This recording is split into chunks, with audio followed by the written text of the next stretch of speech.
बोले हर हर महादेव, हर हर महादेव, हर हर महादेव शंभु। बोले काशी विश्वनाथ भगवान की जय। ओम गजानन भूतगणेशं कपितजम्बूफलचारुभक्षणं उमासुतं शोकविनाशकारकं नमामि विघ्नेश्वरपङ्कजं गणपति गणेश भगवान की जय। बोल साचे दरबार की जय। पर्वत पे डमरू बजावे मेरे भोले बाबा, पर्वत पे डमरू बजावे, पर्वत पे डमरू बजावे मेरे भोले बाबा, पर्वत पे डमरू बजावे मेरे भोले बाबा, बजावे मेरे भोले बाबा, मेरे भोले पर्वत पे डमरू बजावे मेरे भोले बाबा, पर्वत पे डमरू बजावे। हरे डमरू की धुन सुन रमा दिया रे डमरू, हरे डमरू की धुन सुन रमा दिया रे, हरे रमा दिया ब्रह्माणी बुलाए, ओ नारद मुनि नचावे मेरे भोले बाबा, ओ नारद मुनि नचावे मेरे भोले बाबा, पर्वत पे डमरू बजावे मेरे भोले बाबा, पर्वत पे हरे डमरू के धुन धुन विष्णु की आए, डमरू के धुन धुन विष्णु, ओ डमरू के धुन धुन विष्णु की आए, हरे विष्णु की आए संग लक्ष्मी बुलाए, विष्णु की आए संग हरे सुंदर को नचावे मेरे भोले बाबा, सुंदर को नचावे मेरे भोले बाबा, पर्वत पे डमरू बजावे मेरे भोले बाबा, पर्वत पे डमरू बजावे। हरे डमरू के धुन धुन राम की आए, डमरू के धुन धुन, हरे डमरू के धुन धुन राम की आए, डमरू के धुन धुन राम, हरे राम की आए संग सीता जी को लाए, राम की आए संग हरे लक्ष्मण को नचावे मेरे भोले बाबा,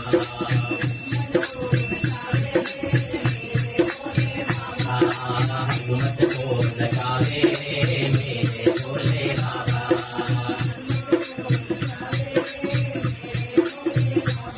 पर्वत पे डमरू बजावे मेरे भोले बाबा, पर्वत पे डमरू बजावे। हरे डमरू के धुन धुन श्याम की आए, डमरू के धुन धुन श्याम, हरे श्याम की आए संग राधन को लाए, श्याम की आए संग और ताऊ को नचावे मेरे भोले बाबा, हरे ताऊ को नचावे और अर्जुन को नचावे मेरे भोले बाबा, अर्जुन को हरे डमरू की धुन धुन गौरा की आई, डमरू की धुन धुन हरे गौरा की आई धन गण कपुरानी, गौरा की आई धन और नंदी को नचावे मेरे भोले बाबा, और नंदी को नचावे मेरे भोले बाबा, को बजावे मेरे भोले बाबा, पर्वत पे डमरू बजावे।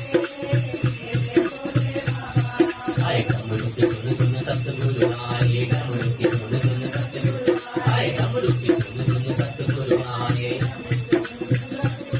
हरे सतगुरु आए दर्शन कुटलाए, सतगुरु आए संग हरे संगत को नचावे मेरे भोले बाबा, हरे संगत को नचावे हरे डमरू बजावे मेरे भोले बाबा, पर्वत पे डमरू बजावे। हरे मेरे भोले बाबा बजावे मेरे भोले बाबा, मेरे भोले बाबा हरे डमरू को बजावे मेरे भोले बाबा, पर्वत पे डमरू बजावे,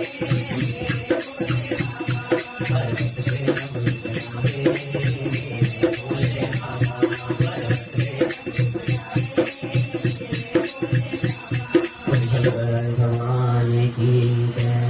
काशी विश्वनाथ भगवान की जय।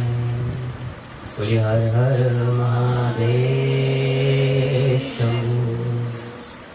सूत जी द्वारा वर्णित श्रावण मास कथा पुराण और महात्मा इतना सुंदर अभी जो ये प्रसंग चल रहा है भगवान भोलेनाथ और सनत कुमार जी के ऊपर, जो सनत कुमार जी के भक्ति भाव प्रेम वात्सल्य श्रद्धा भावना को देखकर भगवान भोलेनाथ इस श्रावण मास के होने वाले व्रत तिथियों पर, व्रतों पर, वारों पर जो व्रत होते हैं, जो उनका उद्यापन है, जो अनुष्ठान विधि है, उन सब का वर्णन विस्तार पूर्वक कर रहे हैं। साथियों उनके बारे में कथा वाचन भी कर रहे हैं। उसी श्रृंखला में आज 16वें अध्याय की कथा, जिसमें प्रभु सप्तमी के तिथि पे पड़ने वाले व्रत के बारे में वर्णन करने जा रहे हैं। सनत कुमार जी के पूछने पर षष्ठी पंचमी नाग पंचमी और षष्ठी का वर्णन करने के बाद भोलेनाथ कहते हैं कि हे सनत कुमार, अब मैं आपको सप्तमी तिथि पे पड़ने वाले व्रत को वर्णन करूंगा, जिसको शीतला सप्तमी का व्रत भी कहा जाता है। श्रावण मास के शुक्ल पक्ष की सप्तमी तिथि पे व्रत करना चाहिए और सबसे पहले दीवार पर एक वापी का आकार बनाकर अशीरी असंख्य दिव्य रूप वाले 7 जल देवताओं, 2 पालकों से युक्त पुरुष संज्ञ नारी, एक घोड़ा, एक ऋषभ तथा नर वाहन सहित एक पालकी भी उस पर बना देनी चाहिए। इसके बाद 16 उपचारों से 7 जल देवताओं की पूजा होनी चाहिए। इस व्रत के साधन में ककड़ी और दही भोजन का नैवेद्य अर्पण करना चाहिए। उसके बाद नैवेद्य के पदार्थों में से ब्राह्मण को व्यापन देना चाहिए और इस प्रकार 7 वर्ष तक इस व्रत को करने से के बाद इसका उद्यापन करना चाहिए। बोले हर हर महादेव। इस व्रत में प्रत्येक वर्ष 7 सुवासिनियों को भोजन कराना चाहिए। जल देवताओं की प्रतिमाओं एक स्वर्ण पात्र में रखकर पालकों सहित एक दिन पहले सायंकाल में भक्ति पूर्वक उनकी पूजा करनी चाहिए।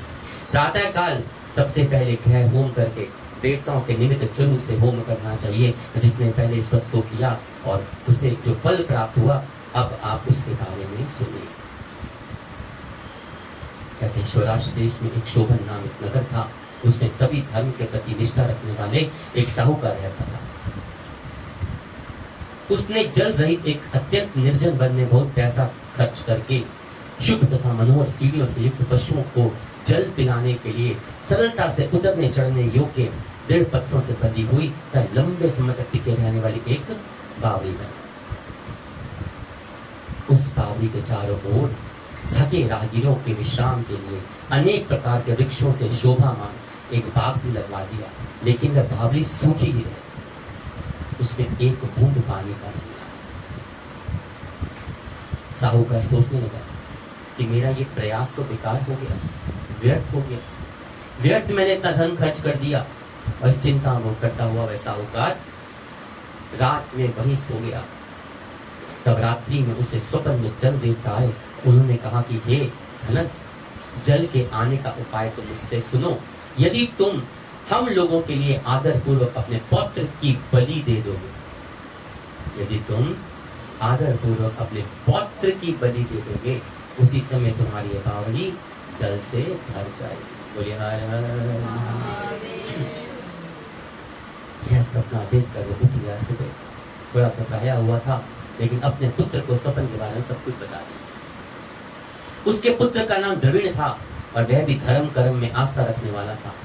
वह कहने लगा, आप मुझ जैसे पुत्र के पिता हैं, यह धर्म का कार्य है, आसान नहीं होता अपने बेटे की। यह धर्म का कार्य है पिताजी, इसमें आपको ज्यादा विचार नहीं करना चाहिए। यह धर्म ही है जो स्थिर रहेगा, पुत्र पौत्र आदि तो सब नश्वर है। बोलिए शंकर। अल्प मूल्य से महान वस्तु प्राप्त हो रही है पिताजी, एक छोटा सा मूल्य चुकाना पड़ रहा है, इतनी महान वस्तु से दुनिया की प्यास बुझ जाएगी और बावड़ी कितने जन्मों जन्मांतर का सबकी प्यास बुझ जाएगी। अतः यह क्रय अति दुर्लभ है, इससे लाभ ही लाभ है। शितांशु तथा चंद्रमांडू ने, ये मेरे 2 पुत्र हैं, इनमें शितांशु नामक जो ज्येष्ठ पुत्र है, उसकी बलि बिना कुछ विचार के आप दे दीजिए। कितना बड़ा जिगरा है। ये होते हैं जो धर्म के मार्ग पर चले, जो जिनकी आप कथाएं सुनते हैं ना, उनके विचार ऐसे होते हैं। कहते जो मेरा ज्येष्ठ पुत्र है चंडांशु और शितांशु, शितांशु मेरा ज्येष्ठ पुत्र है, इसकी बलि अब बिना कुछ विचार किए आप दे दीजिए, लेकिन पिताजी घर की स्त्रियों को यह रहस्य ज्ञात नहीं होना चाहिए, क्योंकि माँ तो भी माँ ही रहती है।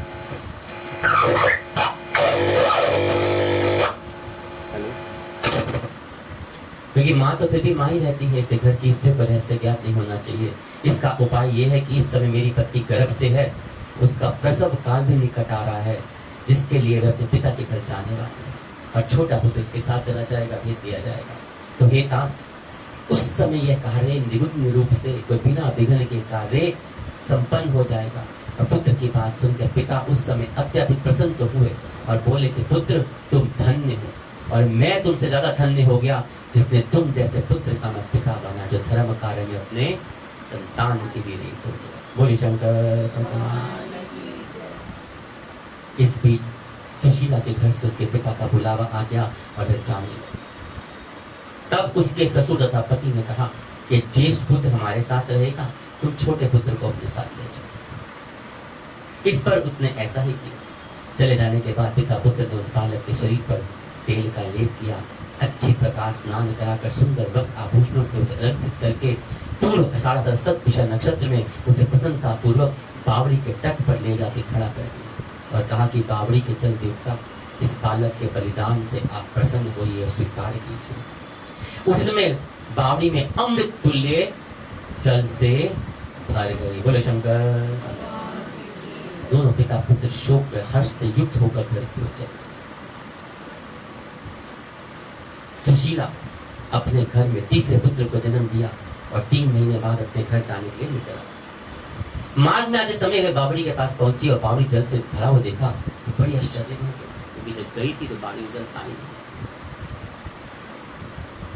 उसने उस बावड़ी में स्नान किया और कहने लगी, मेरे ससुर का परिश्रम और धन जो उसने खर्च किया था, व्यय किया था, वो आज सफल हो गया। उस दिन श्रावण मास के शुक्ल पक्ष की सप्तमी तिथि थी और सुशीला ने शीतला सप्तमी नामक शुभ व्रत रखा हुआ था और वहीं पर उसने चावल पकाए, दही भी ले आई और उसके बाद जल देवता का विधिवत पूर्ण करके दही भात ककड़ी फल का नैवेद्य अर्पण किया और ब्राह्मण को वायन देकर साथ ही लोगों के साथ मिलकर उसने नैवेद्य अन्न का भोजन ग्रहण किया। बोलो शीतला मैया की जय। उस स्थान से सुशीला का ग्राम 1 योजन पर दूरी पर स्थित। कुछ समय के बाद वे सुंदर पालकी में बैठ दोनों पुत्रों के साथ वहां से चल पड़ी। तब फिर जल देवता कहने लगे कि हमें इसका पुत्र जीवित करके इसे वापस करना चाहिए, क्योंकि इसने हमारा व्रत किया है। साथ ही यह उत्तम बुद्धि रखने वाली स्त्री है। इस व्रत के प्रभाव से इसे नूतन पुत्र देना चाहिए। पहले उत्पन्न पुत्र को यदि हम ग्रहण किए रह गए तो हमारी प्रसन्नता का फल ही क्या। आपस में ऐसा विचार करके कहकर उन दयालु जल देवताओं ने बावड़ी के से उसके पुत्र को बाहर निकालकर माता को दिखा दिया और दिखाकर उसे दिया और फिर उसे विदा। बोले शंकर। बाहर निकलकर पुत्र माता माता पुकारता हुआ अपनी माता के पीछे दौड़ पड़ा। अपने पुत्र के शब्द सुनकर उसको पीछे मुड़ के देखा तो वहां अपने पुत्र को देखकर मन ही मन बहुत चकित हो गई कि ये यहाँ कैसे। उसने अपने पुत्र को गोद में बिठाया, उसका माथा सूंघा, किंतु यह डर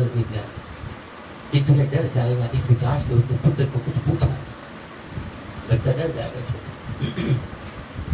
अपने मन में सोचने लगी कि यदि से चोर उठाकर लाए तो ये आभूषणों से युक्त कैसे है, विद्याभूषण कैसे पहन करके। अगर पिशाचों ने इसे पकड़ लिया था तो दोबारा छोड़ कैसे दिया। ऐसे विचार करती रही। घर में संबंधी जन तो चिंता में सौत में डूब गए होंगे। घर में जो मेरे पति हैं, मेरे ससुर हैं, काफी लोग हैं, वो सब इसके नाम पे डूब गए चिंता में।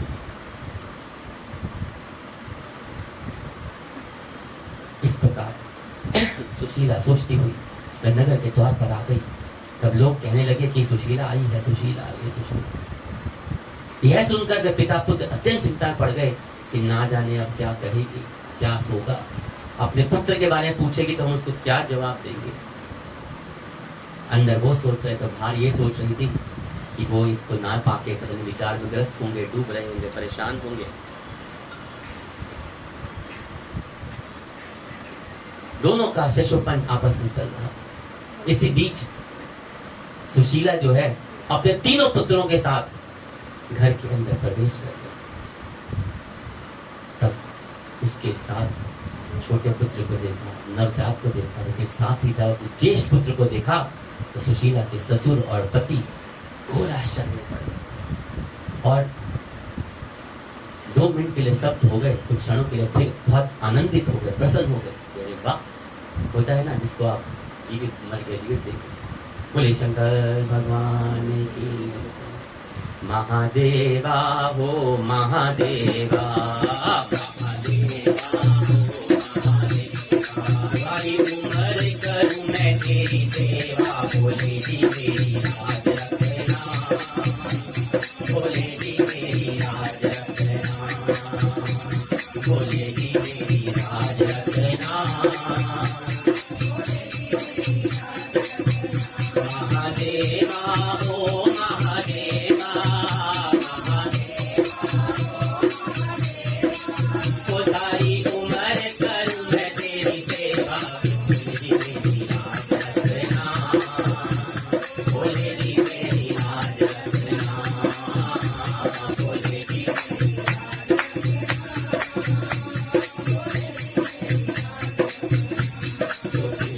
जगा दे गंगा निकले, तेरी जगा दे गंगा निकले, तेरी जगा दे गंगा निकले, तेरी सब भक्त लगाए डुबकी। भोले जी मेरी लाज रखना, भोले जी मेरी लाज रखना, भोले जी मेरी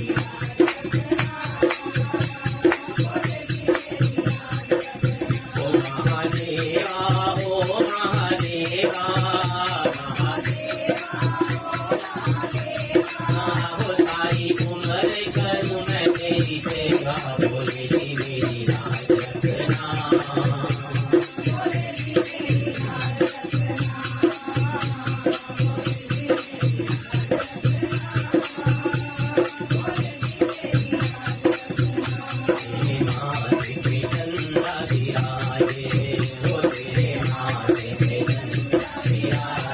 सारे जग में करे उजाला, सारे जग में करे उजाला। भोले जी मेरी लाज रखना, भोले जी मेरी लाज रखना, भोले जी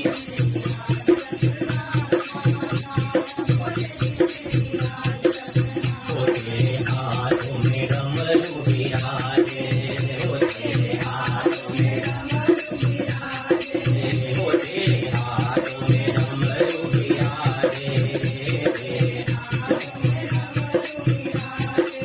सब भक्तों के कष्ट हो काटे। भोले जी मेरी लाज रखना,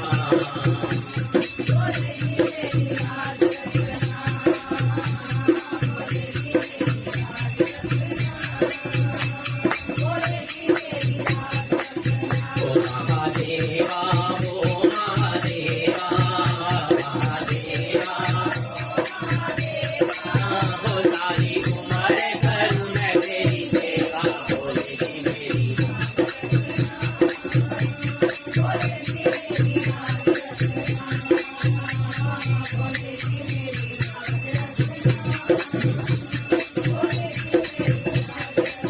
भोले संग में गौरा विराजे, भोले संग में गौरा विराजे, वो सब को भागे बांधे। भोले जी मेरी लाज रखना, भोले जी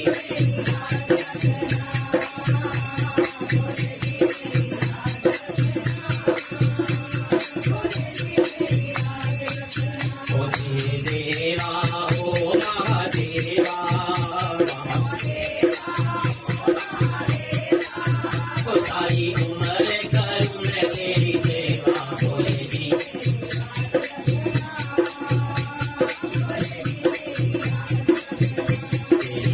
गोद में गणपति राजे, हो तेरी गोद में गणपति राजे। सबके बिगड़े का सवारे, बोलेगी मेरी राज रखना, बोलेगी मेरी राज रखना, बोलेगी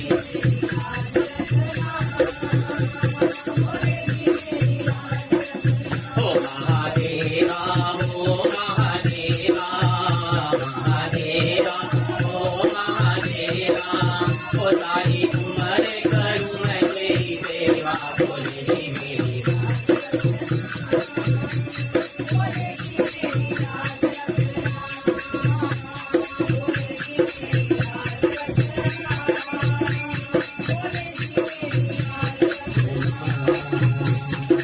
मेरी राज रखना, बोलेगी मेरी राज रखना।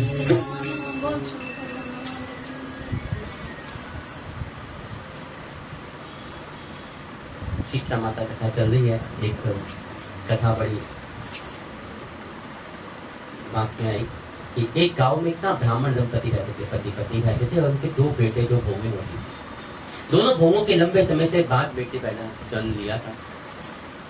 इतने में शीतला अष्टमी जो होती है, शीतला माता का जो व्रत होता है, वो आ गया। घर में पर्व के अनुसार 9 दिन ठंडा बनाया जाता है। ये तो व्रत ऐसा है, लेकिन उस व्रत में ठंडा बनाया जाता है। दोनों बहुओं ने मन में विचार में आया कि ठंडा भोजन लेंगे बीमार हो जाएगी, बेटे भी छोटे हैं, तो इस विचार के कारण इसे कुविचार कहा जाता है कि जो व्रत के नियम को भंग कर दे। जैसे आजकल तो व्रत में हम कुछ भी खा लेते हैं, लोग टमाटर खा लेते हैं, हल्दी खा लेते हैं, घी खा लेते हैं, लेकिन ये फलों में नहीं, फलाहार नहीं आता।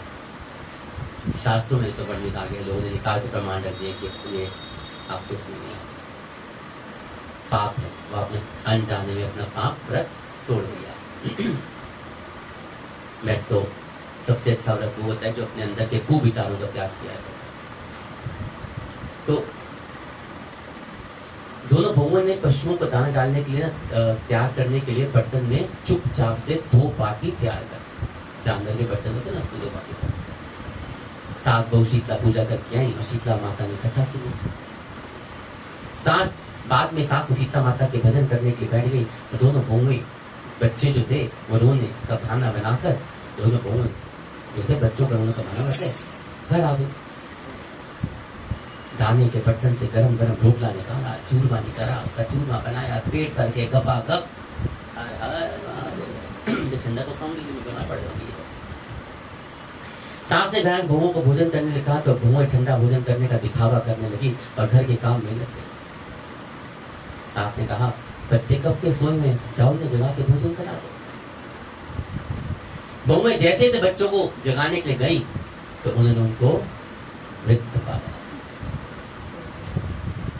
हम लोग जो अनजाने में बेवकूफियां करते हैं ना, अपने स्वाद ही के मारे। मैंने कई लोगों को बताया कि टमाटर नहीं खाना चाहिए, हल्दी नहीं खानी, कहते हैं सब्जी में स्वाद नहीं आता, उसमें क्या फल ही हो गया। तो आप कहीं ना, फिर वो बाद में जब कष्ट आते हैं ना घर में, तो भी कहते हैं भगवान ने कर दिया। बहुएं जैसे अपने बेटों के जगाने के मृत पाया, ऐसे बहुओं के करतूतें फलस्वरूप शीतला माता का प्रकोप से हुआ। बहुएं विवश हो गई। सास ने घटना जाने तो बहुओं को काफी झगड़ा हुआ, काफी सुनाई उसने।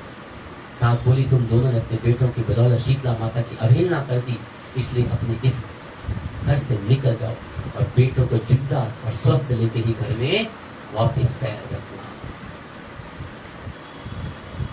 अपने मृत बेटों को टोकरे में सुलाकर दोनों बहुएं घर से निकल पड़ी और जाते जाते रास्ते में एक शील वृक्ष के नीचे बैठ गई। वह खेजड़ी का वृक्ष था, उसके नीचे ओरी शीतला दोनों बहनें बैठी हुई थी। दोनों ने के बालों पे विपुल प्रणाम की जुएं थी। बहुओं के थकान का अनुभव भी कर रही थी। दोनों बहुएं ओरी और शीतला के पास आकर बैठ गई। ओरी और शीतला माता दोनों भाइयों ने आपस में, उन दोनों शीतला ओरी के बालों को खूब सारी जुएं निकाल दी। दोनों बहुएं जुओं का नाश करने होने से ओरी और शीतला ने अपने मस्तक में बड़ी शीतलता का, आराम का, ठंडक महसूस किया। कहा, तुम दोनों ने हमारे मस्तक को शीतल किया है, ठंडा किया है, वैसे ही तुम्हारे पेट को शांति दे।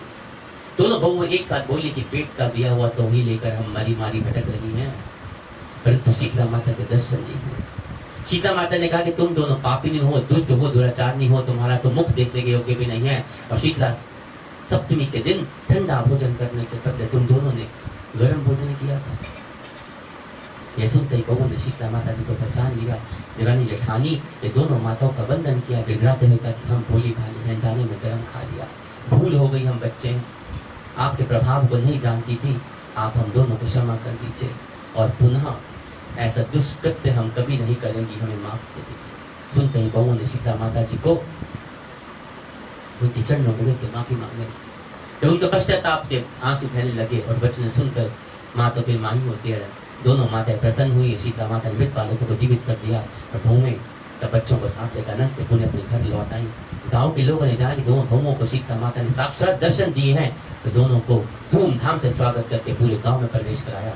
बहू ने कहा हम गाँव में शीतला माता का मंदिर निर्माण करवाएंगे। चैत्र महीने में शीतला सप्तमी के दिन मात्र ठंडा नहीं खाना खाएगा। शीतला माता ने बहुओं पर जैसी अपनी दृष्टि की कृपा करी है, वैसे ही हम सब पे शीतला माता शांति प्रदान करे, शीतलता प्रदान करे, आरोग्य प्रदान करे। शीतले त्वं जगत माता, शीतले त्वं जगत पिता, शीतले त्वं जगत धात्री, शीतले नमो नमः। बोल शीतला मैया। कहते हैं उधर कथा को आगे बढ़ाते हुए करते हैं कि जैसे ही उन्होंने देखा तीनों पुत्र उसके साथ हैं तो अचंबा हुआ ससुर को और पति को, आश्चर्य पड़ गए, लेकिन साथ साथ बहुत प्रसन्न भी हो गए, आनंदित हो गए। कहने लगे हे चतुष्पते, तुमने कौन सा ऐसा पुण्य कर्म किया है, व्रत किया था। हे भामिनी, तुम पतिव्रता हो, धन्य हो, पुण्यवती हो। इस शिशु को मरे हुए तो 2 मास बीत चुके हैं, तुमने फिर इसे कैसे प्राप्त कर लिया। और यह बावड़ी के जल से परिपूर्ण है। तुम एक पुत्र के साथ अपने पिता के घर गई थी, लेकिन वापसी में 3 पुत्रों के साथ आई। हे सुभद्रे, तुमने तो कुल का उद्धार कर दिया। हे शुभानने, मैं तुम्हारी कितनी प्रशंसा करूं उतनी भी कम होगी। इस प्रकार ससुर ने उसकी प्रशंसा करी। पति ने प्रेम पूर्वक देखा और सास ने उसको आनंदित किया, उसका माथा चूमा। उसके बाद उसने मार्ग के पुण्य का समस्त वृतांत सुनाया। सारी कथा बहू ने अपने घर में सुनाई। अंत में उन सबके मनवांछित सुखों को उपभोग करके बहुत आनंद प्राप्त किया। बोलो शीतला मैया की। बोले हर हर। हे वत्स, मैंने शीतला सप्तमी व्रत का आपसे कह दिया। इस व्रत में दधी ओदन शीतल, ककड़ी का फल शीतल, सपावड़ी का जल भी शीतल होता है। दही का ओदन बनाते हैं, ठंडा होता है। ककड़ी होती है, वो भी ठंडी होती है। बावड़ी का जल ठंडा ही होता है, तथा इसके देवता भी शीतल ही होते हैं। अब शीतला सप्तमी का व्रत करने वाले तीनों प्रकार के तापों से, संताप से शीतल हो जाते हैं। इस कारण से सप्तमी शीतला सप्तमी के इसे घाट नाम वाली प्रचलित हो गई। बोले शंकर भगवान की जय। सावन का महीना आया है, बोले गंगा नहाएंगे। सावन का महीना, सावन का महीना आया है, चलो बोले गंगा नहाएंगे। सावन का महीना, चलो बोले गंगा नहाएंगे। गंगा नहाने ब्रह्मा जी आए, गंगा नहाने तो ब्रह्मा जी को संग में आए। सब खाने भेद बनाया है, गंगा नहाने नहाएंगे। कल खाने भेद बनाया है, चलो बोले गंगा नहाएंगे। सावन का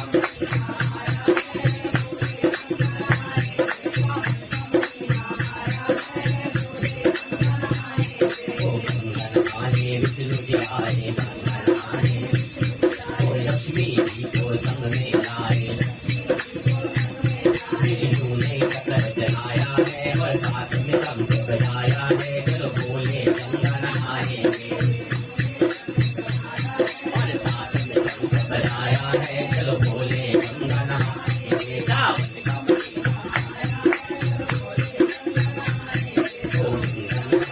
आया है, चलो बोले हरे गंगा नहाने श्याम जी आए। गंगा नहाने और राजा रानी को संग में आए। श्याम ने मुरली बनाया है, बोले गंगा नहाएंगे। श्याम ने मुरली बनाया है, सावन का महीना आया है चलो बोले गंगा नहाएंगे सावन ओ गंगा नहाने राम जी आए और सीता जी को संग में लाए अरे हनुमान राम गाया है चलो बोले गंगा नहाएंगे हनुमत ने राम राम गाया है चलो बोले सावन का महीना आया है चलो बोले गंगा नहाएंगे अरे गंगा नहाने गणपति आए गंगा नहाने और सीता जी को संग में लाए अरे बिगड़े काज सवारे हैं चलो बोले गंगा नहाएंगे चलो बिगड़े काज सवारे सावन का महीना आया है चलो बोले गंगा नहाएंगे सावन अरे गंगा नहाने बुध बुध आए गंगा नहाने बुध बुध आए गौरा माता को संग में लाए भोले ने डमरू बजाया है गंगा नहाएंगे भोले ने डमरू बजाया है चलो भोले गंगा नहाएंगे सावन का महीना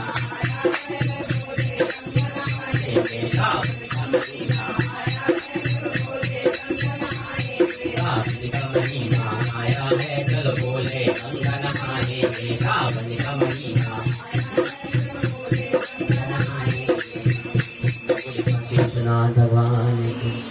इस प्रकार संत पुराण के अंतर्गत सूत जी द्वारा सुंदर प्रसंग का वर्णन हो रहा है और इसी में सनत कुमार जी और भगवान भोलेनाथ की सदाशिव शंकर के बीच में जो वार्तालाप सुंदर संवाद चल रहा है इसमें भगवान भोलेनाथ उनकी भक्ति से प्रसन्न होकर उनकी भाव को देखकर श्रावण महात्म को वर्णन कर रहे हैं और आज शीतला सप्तमी व्रत के बारे में 16वें अध्याय के अंदर वर्णन करते संपूर्ण किया।